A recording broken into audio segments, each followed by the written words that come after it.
JP here, and if you didn't already know yet, this is my new dirt bike. It's a 2015 Yamaha WR250F. We are in my garage right now because it's pouring outside.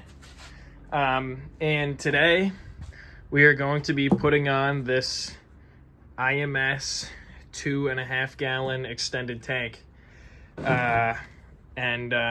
It's kind of a complicated process compared to other tanks. Like if you have a YZ or something, you actually have to cut the seat, take the subframe off and stuff. So yeah, I figured I would take you guys with me. So first things first, let's drain the gas out of this tank.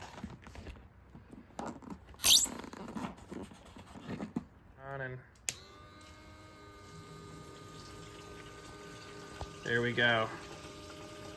Non-ethanol. Now that all the gas is out, we can start taking the seat off with this 10mm. There's seat bolt on each side.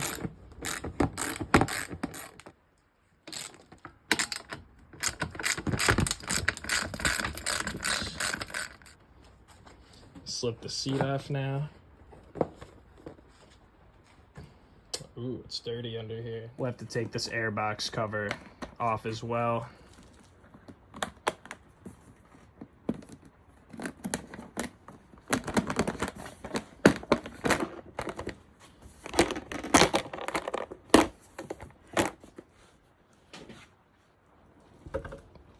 Wow, that's torqued on there.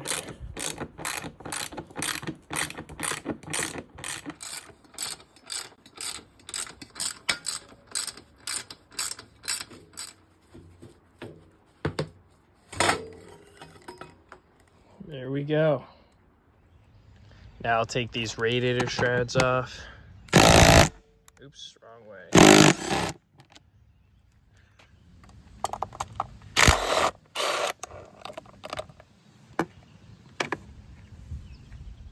Now to install this tank, you're gonna have to, or I guess remove the tank and install. You're gonna have to remove the subframe. So I'll start unbolting these. And hopefully I can just keep all the wires connected. But yeah, I'll take all 4 bolts out right now. So now this subframe is loose, so we'll take this rear tank mounting bolt out. And take that off and we'll see. It should kind of swing off. I guess if I take it like that, and then underneath there is this switch, which I guess just is supposed to pop off, and then obviously my fuel line right there. All right, so I just took this thing off. It's pretty hard to take off with one hand. And these, so that's going to be your fuel line. And that is going to be your fuel pump power module. Okay, so to remove the fuel line, first you're going to pry this connector apart. There's a little gap that you're going to see. Or I'm sorry, that's not the connector. That's just the cover for it. And then you're going to see that this part slides forward. So we're going to pop that down and then slide it up like that. Okay, so the part I missed was that there's a button on this side and then a button on the opposite side, and you have to push both of those buttons while pulling it off. And then all I have left is this connector, which should just pop off, hopefully, please. All right, so I got that connector off for the fuel pump. I have the tank sitting away that it's not gonna leak. So anyway, now I'm gonna have to transfer these mounts over to the other tank. And then for this mount, it's actually replaced with the mount that comes in the kit, but you'll have to reuse the grommet on there. So I'm just gonna switch them over. So now we're gonna take the tank level indicator off and put it on the new tank. Just 2 Phillips head screws. That looks pretty good. So we'll reinstall it exactly how we found it. Be very careful. And there we go.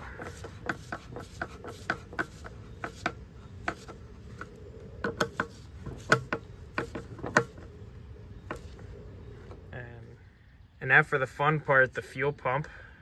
So I have the Allen wrench that fits these, so be careful not to strip these. And once they break, they come off pretty easy. So we'll take the flange off. It's gonna go that way, so I'll just keep it like that.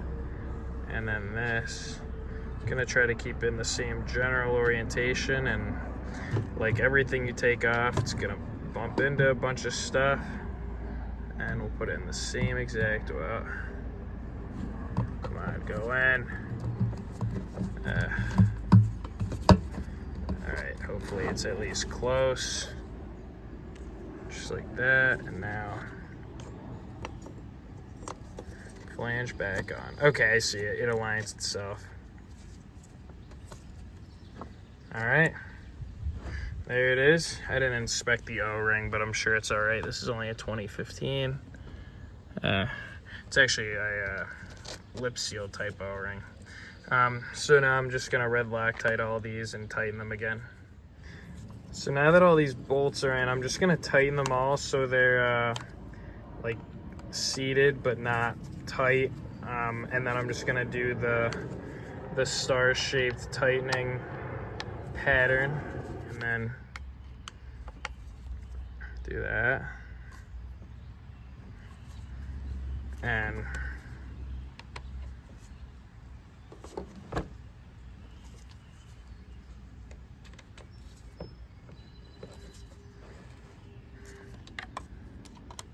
wish I had my other hand to hold the damn tank, but I don't, so whatever. It's not a true star pattern since it's you know, since it's a 6-bolt flange, but you get the point. All right, now we can take the tank back over and start reconnecting the electrical connections in the fuel line. So we'll do the fun part first, the fuel line. So now we will line that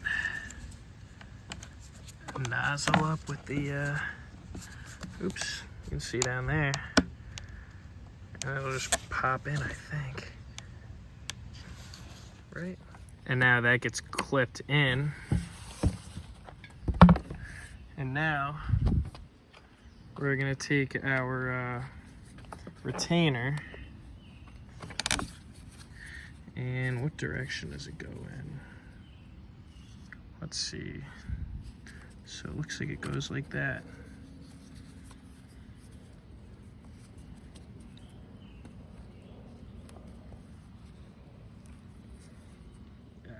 There we go. And then of course your level sensor, which is right here. So that'll go right into there.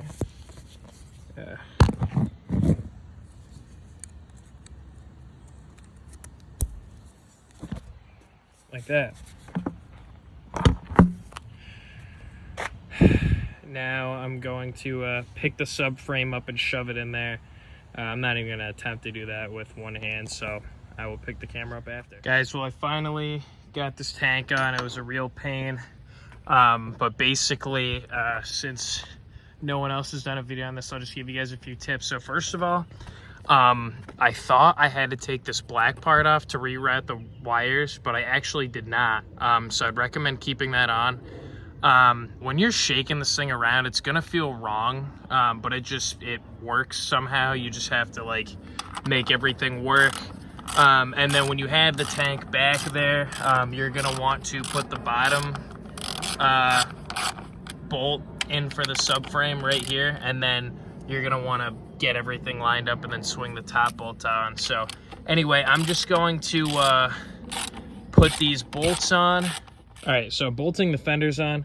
So just one tip with these, bolt all of these in kind of loose, because you're gonna want to sink this one first, because that is actually what mounts your tank. So you can see I had to kind of swing it around, but now that it's in there, send it home.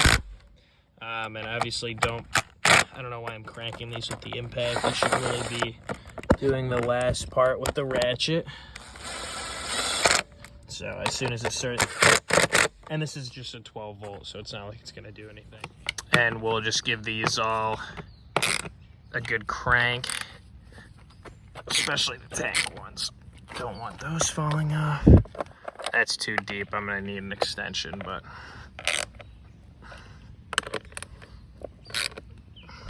now I think the only thing that I can do before I go about cutting the seat, because with these tanks you have to cut the seat, which I'm not crazy about, but whatever. We're gonna fill it with some gas and you know, see if she still runs, make sure I put all the wires in the right places. So this will also be the test for the tough jug. And the reason why I wanted a clear tank is so I could see my level.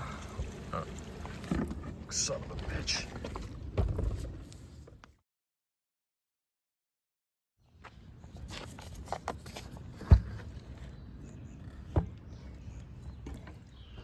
So what you guys just saw was gas leaking out of my levelometer fit, because as you can see, when I put this levelometer into the hole and try to set the flange, and this happens when it's tightened too. Look at that gap on the right side. It's ridiculous. I don't even know how it got that bad.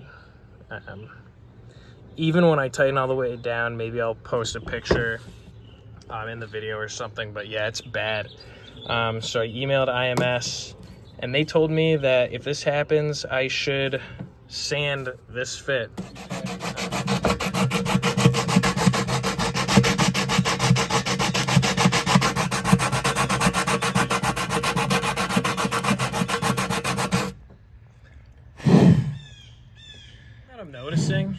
One thing that I'm noticing is that I feel like when I put this in, the sides of this are bumping in, of this boss unit are bumping into the walls.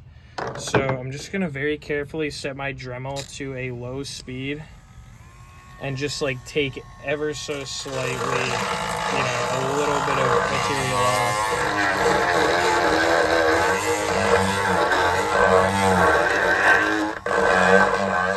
I'm just gonna put a little bit of gas in and make sure that I made a proper fit. Tiny bit of gas.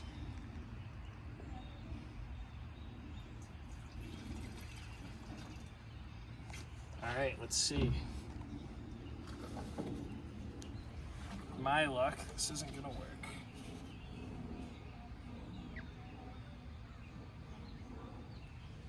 Look at that. Is it over the... Yeah, look at that. That's holding the gas. Guys, so now I have the fuel pump and the levelometer on, and I'm just kind of testing it. If I can make a suggestion, I would recommend that you all do this, especially before you put the tank on the bike, because it's a lot easier to fix your leaking flange fit with the tank off the bike than it is with the, I mean, you can't fix it on the bike. Like, it's pretty impossible. So yeah, but do this. It's holding. I'm just gonna let it sit for another couple minutes, and then it's been like 10 minutes and no leaks. So one last look, and yeah, throw the tank on. I'm not gonna record it again because you guys already saw me put it on the first time. All right, so now it's time to cut the seat. So I have my diagram that IMS sends you. I have a little ruler that has millimeters on it, which you'll need a Sharpie to mark the seat. And then I've taken the staples down to the bend right there, so I can pull the seat cover off. I do intend to reuse this seat cover. That's why I'm not taking the whole thing off. And then I'm gonna mark it according to these dimensions, which are in millimeters. So you will need the ruler with millimeters.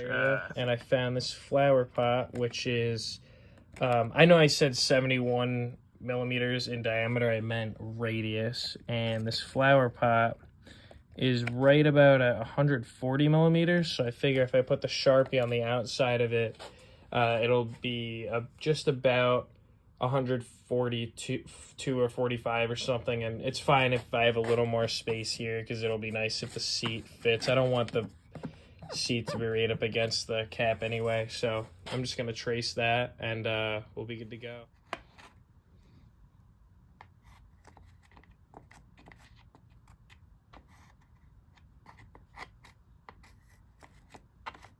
And after making the markings, I've been trying to cut this Teflon seat pan, and actually, believe it or not, an X-Acto knife has been, not an X-Acto knife, but just a box cutter has actually been doing the job. So I'm going to rough cut it with the box cutter, and then go over it with some 60 grit and then 100 grit sandpaper. All right, so I cut the insert out. Now I'm just going to have to trim around the foam a little bit. All right, so now that it's all cut, I'm just going to go over with my Dremel sander tool and just make all the edges nice. And I'm going to have to cut that off. Make sure you don't have any parts that can flick off like that because they're just going to chunk off. But I'll cut that off and then I'll sand the rest of this. So I've got about as close as I can get. It looks kind of bad just with the foam itself, just because of all these little divots, but I think when the cover is wrapped around it, it'll look pretty good. So I'm going to cut the cover up. All right, so IMS really gives no direction whatsoever on how to trim the seat. So I'm just going to give you guys some insight on what I'm doing, and if I mess up, then whatever. But I think it's going to work. So basically what I've been doing is if you guys watch my video of the Timberwolf, when I'm putting the seat cover back on that, the ATV, that's going to be a little more in depth right now. But I'm doing that pushing method where I staple and then I push in a little more. And then coming down here, your issue is going to be this this little slot that the seat mount goes into. You have to trim this as well, which I've already done. So what I think I'm going to do is I'm going to cut a slot right here and then cut across, and then I'm going to shove that slot as far into there and then staple like right there, just so I have it sticking there. And then also I've cut slits right there and right there, and I'm basically just going to wrap it like that. Obviously there will be a slit here, so the whole thing's not going to wrap up. I might have to trim a triangle into here, but we'll see. I'm going to try it right now, and then we'll see how it turns out. So as you guys can see, I was able to cut the tab right there and sort of slip it in as far as I could, and then the staple gun fits right into there, and you just get a nice boom. So now I'll wrap these up. I'll probably do the sides first and then do the edges last. And this should... And I think I got a good trim on the seat. I'll probably cut these little tabs off, but for the time being, you know, put the seat on. Oops. And yeah, it seems to fit pretty well. Obviously this is never going to be perfect, especially because the cut doesn't even allow the entire button to be concealed anymore, but whatever. It looks good from a distance, that's for sure. It actually looks pretty cool. I love the look of these natural tanks. And as you guys can see now, the bike is all together. Between the last clip, I actually put these new Cycra Pro bends on. I'm doing a 24-hour race next weekend, so got those, and the only thing I have to do is put new tires on, because I'm pretty sure these are the stocks. So anyway, that's the IMS tank. So last but not least, I'll start it up.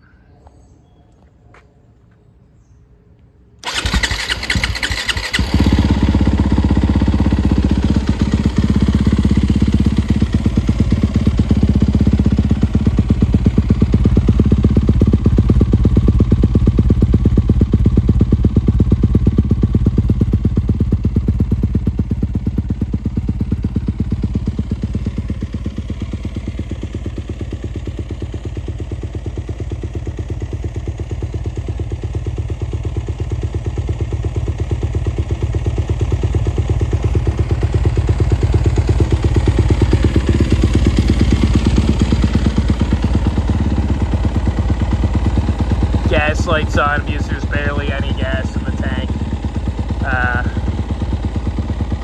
See the indicator there.